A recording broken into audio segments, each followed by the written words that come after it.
तो हेलो दोस्तों, कैसे हैं आप लोग। मैं हूं अंकुर और स्वागत है आपका मेरे और आपके अपने चैनल कॉमिक बुक आय पर। दोस्तों, आज हम बू वर्सेस ऊब की स्टोरी को कंटिन्यू करने जा रहे हैं। लास्ट पार्ट में हमने देखा था कि ऊब टाइम में पीछे जाता है और वो किड बू से लड़ रहा होता है, पर आज हम उसका कंक्लूजन देखेंगे कि उनकी फाइट में क्या हुआ। इस अमेजिंग स्टोरी को लिखा है मॉन्टी ब्लैक ने और जॉर्डन डुरहम ने, तो जाकर उन्हें अपना सपोर्ट ज़रूर दिखाइएगा, क्योंकि वो हमारे लिए लगातार ऐसे ही कमाल का कंटेंट लाते रहते हैं। तो जाइए और उन्हें अपना सपोर्ट दिखाइए, ताकि उन्हें आगे भी ऐसे ही कमाल का कंटेंट लाते रहने के लिए मोटिवेशन मिले।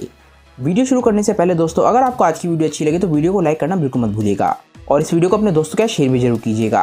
अगर आपने अभी तक चैनल को सब्सक्राइब नहीं किया है तो चैनल को सब्सक्राइब भी जरूर करें, क्योंकि चैनल पर लगातार वीडियोस आती हैं और आपके एंटरटेनमेंट के लिए लगातार यहाँ पे वीडियोस आती रहेंगी।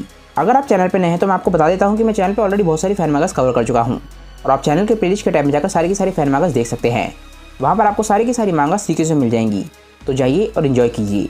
अगर आप चाहें तो मुझे आप इंस्टाग्राम पर ही फॉलो कर सकते हैं, वहाँ पर मैं रेगुलर पोस्ट और स्टोरीज डालता रहता हूँ, तो मुझसे वहाँ पर भी कनेक्ट ज़रूर कीजिएगा। तो चलिए दोस्तों, अब ज़्यादा देर न करते हुए अपनी वीडियो पर आते हैं। लास्ट पार्ट में हमने देखा कि जब गोकू बू को हराने वाला था तभी वहाँ पे एकदम से ऊब आ जाता है, जिसकी वजह से गोकू का ध्यान बढ़ जाता है और किड बू बच जाता है। और उसके बाद फाइट में किड बू गोकू पे हावी होने लग जाता है, जिसकी वजह से ऊब को काफ़ी गुस्सा आता है और वो किड बू से लड़ता है। गोकू ऊब को लड़ते हुए देखकर बोलता है कि ये बच्चा आखिर कौन है और इसने मुझे मास्टर क्यों कहा। तभी एकदम से किड बू ऊब को बहुत ही ज़बरदस्त पंच मारता है।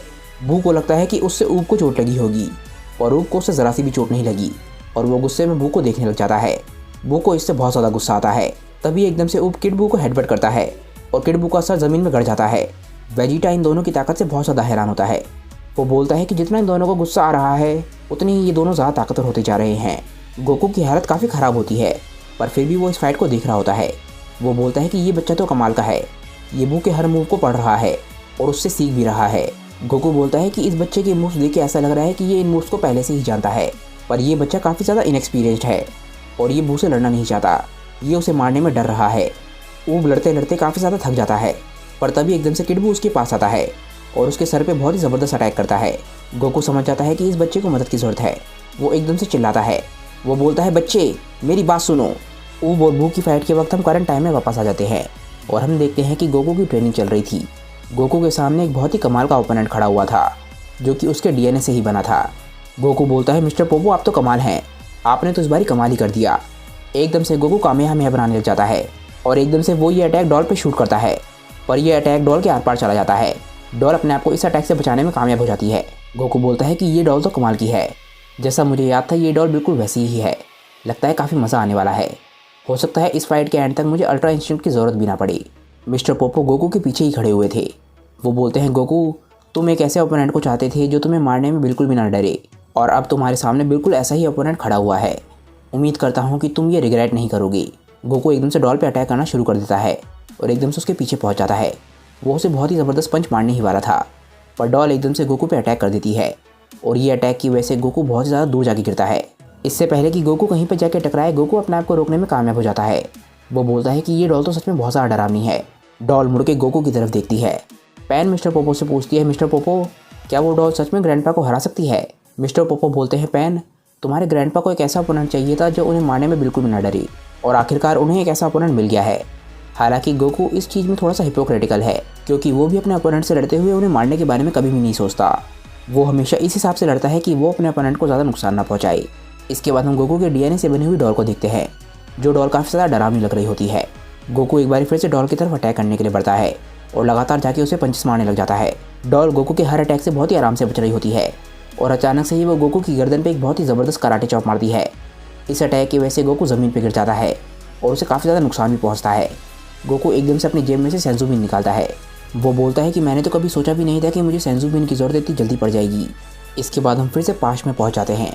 हम देखते हैं कि गोकू ऊब को कुछ समझा रहा होता है। गोकू बोलता है, बच्चे मैं जानता हूँ कि तुम इस वक्त क्या फील कर रहे हो, मैं जानता हूँ कि तुम हर चीज़ में अच्छा देखना चाहते हो।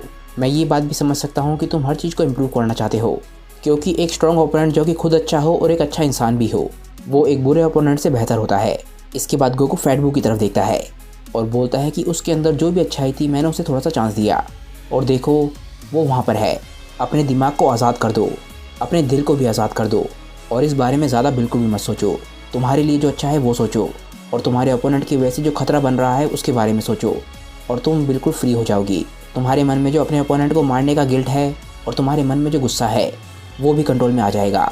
सच बताऊं, अगर मेरे पास ताकत होती तो मैं इस बू को बचाने की भी कोशिश करता, पर मेरे पास इतनी ताकत नहीं है। पर ये जीव पूरी तरीके से ईवल है, इसीलिए इस लड़ाई को ख़त्म करना ज़रूरी है। हमने इसे एक बारी चांस दे के देख लिया और हम बस इतना ही कर सकते थे। इसे बचाने का बस एक ही तरीका है और वो है दूसरी ज़िंदगी दे के। गोकू बोलता है, बच्चे मैं जानता हूँ कि तुम ये कर सकते हो।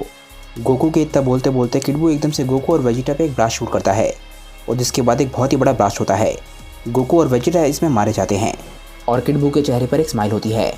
वो भी एकदम से चिल्लाता है, उसे विश्वास नहीं हो रहा होता कि उसके सामने गोकू और वेजिटा मारे गए और इसके बाद वो गोकू के बारे में सोचकर रोने लग जाता है।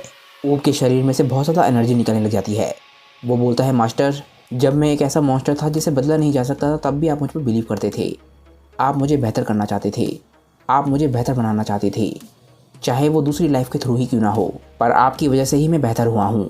मास्टर आप चाहते हैं कि मैं अपने गुस्से को अलग फेंक दूँ और मैं एक समय पे जो मॉन्स्टर था आप चाहते हैं कि मैं उसे भी पीछे छोड़ दूँ। तभी हम देखते हैं कि एकदम से फैट बू की आंखें खुलती है और एकदम से हम देखते हैं कि ऊब के बालों का रंग बदलने लग जाता है, उसके बालों का रंग वाइट होने लग जाता है और इसके बाद हम फिर से करंट टाइम में वापस आ जाते हैं। हम देखते हैं कि गोकू सेंसुबिन खा चुका था। वो अभी भी डॉल से लड़ रहा होता है और डॉल से लड़ते वक्त उसे काफ़ी ज़्यादा दिक्कत आ रही होती है। वो डॉल को एक पंच मारने की कोशिश करता है क्योंकि इस डॉल को हराने के लिए सिर्फ एक ही पंच की ज़रूरत है। गोकू का पंच बस डॉल तक पहुँचने ही वाला था, पर एकदम से वो डॉल गोकू के सामने से गायब हो जाती है और गोकू से थोड़ा सा दूर जाके खड़ी हो जाती है। वो एकदम से पावर अप करती है और एकदम से ट्रांसफॉर्म हो जाती है। पैन इस चीज़ को देख के काफ़ी हैरान होती है। वो बोलते हैं कि क्या उस डॉल ने एकदम से ट्रांसफॉर्मेशन का इस्तेमाल किया। मिस्टर पोपो बोलते हैं, हाँ, वो डॉल गोकू की एक परफेक्ट कॉपी है और गोकू की तरह फाइट में अडेप्ट करने के लिए वो अपनी ताकत को नहीं बढ़ाती, बल्कि गोकू का सामना करने के लिए वो सीधा ट्रांसफॉर्मेशन का इस्तेमाल करती है ताकि जैसे जैसे गोकू की ताकत बढ़े वो भी अपनी ताकत को बढ़ा सके और गोकू का सामना कर सके। डॉल और गोकू के बीच में फाइट एक बारी फिर से शुरू हो जाती है और वो दोनों एक दूसरे पर लगातार पंचेस बरसा रहे होते हैं, पर यह बात क्लियर होती है कि डॉल अभी भी गोकू पे हावी है। ये देख के पैन की आंखों में आंसू आ जाते हैं। पैन बोलती है कि क्या वो डॉल ग्रैंडपा को मार देगी। जैसे ही पैन ये बोलती है उस डॉल को बहुत ही ज़बरदस्त किक पड़ती है। इस चीज़ से गोकू भी काफ़ी ज़्यादा हैरान होता है। हम देखते हैं कि ये वेजिटा था। वेजिटा बोलता है, कैकरॉट तुमने अभी क्या किया, आखिर तुम अभी किस मुसीबत में पड़ गए हो। हम देखते हैं कि वेजिटा इस डॉल का सामना करने के लिए अपनी सुपर सैयन ब्लू की फॉर्म में था। गोकू वेजिटा से बोलता है, वेजिटा और बताओ कैसे हो, तुमने तो उस डॉल को बहुत ही आराम से संभाल लिया। तभी हम देखते हैं कि वेजिटा एक बार फिर से अटैक करने के लिए डॉल की तरफ बढ़ता है। वेजिटा बोलता है कि जैसा कि पोपो ने कहा, अगर वो सिर्फ तुम्हारी कॉपी है तो मैं उसे बहुत ही आराम से संभाल सकता हूँ। तुम ऐसा क्यों नहीं करते कि तुम एक सेंसुबिन खा लो, उससे तुम थोड़े बेहतर हो जाओगी। जैसे ही वेजिटा डॉल के पास पहुँचता है उसके चेहरे पर बहुत ही ज़बरदस्त पंच पड़ता है और इसके बाद हम डॉल की बेजान आंखों को देखते हैं। हम देखते हैं कि वेजिटा को इस अटैक की वजह से काफ़ी ज़्यादा चोट लगी होती है। वो बोलता है कि ये क्या है, ये अजीब सी डॉल तो कैकरॉट की तरह बिल्कुल भी फाइट नहीं करती। इस डॉल ने तो मुझे तकरीबन मार ही दिया था। वेजिटा बोलता है कि बस इतना ही नहीं, ये डॉल तो सुपर सैयन गॉड की ताकतों का इस्तेमाल कर रही है। मिस्टर पोपो बोलते हैं कि ये डॉल गोकू की तरह नहीं है, ये डॉल सिर्फ अपने ओपोनेंट को मारने के बारे में सोचती है। ये डॉल एक बार फिर से वेजिटा पे अटैक करती है और उसे बहुत ही ज़बरदस्त किक मारती है। वेजिटा को इससे काफ़ी चोट लगती है पर वो मरता नहीं है। वो बोलता है कि कैकरॉट के खिलाफ लड़ना, वो भी उसकी कमज़ोरियों के बिना, ये ख्याल तो काफ़ी अच्छा है। वेजिटा एक बार फिर से उठता है और एकदम से डॉल पे अटैक करना शुरू कर देता है।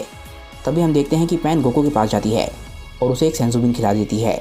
तभी हम देखते हैं कि वेजिटा से लड़ते लड़ते डॉल एक बार फिर से ट्रांसफॉर्म हो जाती है और ऐसा लगता है कि वो अपनी अल्ट्रा इंस्टिंक्ट की फॉर्म का इस्तेमाल कर रही है। वो डॉल लगातार वेजिटा पे पंचेस बरसाने लग जाती है और वेजिटा की हालत काफ़ी ज़्यादा ख़राब हो रही होती है।